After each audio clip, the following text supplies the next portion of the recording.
Passchendaele, 1917. Most history books will tell you about strategy, territory, and victory. But today we're not looking at the battlefield. We're looking at the mind of the soldier who stood in it. Because before we had words like PTSD, we had silence. At Passchendaele, the ground wasn't ground anymore.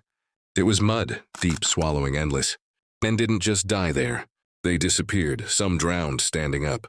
Some were buried alive without a wound. For the brain, this wasn't combat. This was inescapable threat. The human nervous system is designed to survive short bursts of danger. Passchendaele wasn't short, and there was no escape. The brain stayed locked in, hypervigilance, terror without relief, constant anticipation of death. When the stress never ends, the mind doesn't fight anymore. It disconnects.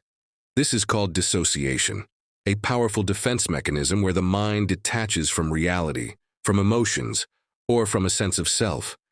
It's not weakness, it's protection, an automatic survival strategy to cope with unbearable psychological pain. Soldiers began to shake uncontrollably, stop speaking, freeze in place, forget who they were, no visible injury. No blood, a profound numbness often settled in, shielding them from the unbearable horror. This numbness was another facet of their mind's effort to survive. They were labeled cowards, broken, morally weak. But what was really happening was neurological overload. Their brains had reached the limit of human endurance. Shell shock wasn't failure. It was the nervous system saying, "This is too much." When soldiers returned home, the war didn't stay behind. They brought back emotional numbness, a chilling inability to feel joy or sorrow, explosive anger, nightmares, a pervasive silence, unable to articulate the horrors they endured. They struggled to feel safe in ordinary life. Crowds felt dangerous, silence felt threatening. Love felt distant. The body was home.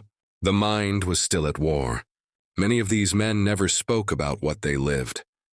But trauma doesn't need words to be passed on. Children grew up with emotional absence, fear without explanation, anger without context. History didn't end. It adapted. Passchendaele didn't just reshape land, reshaped minds.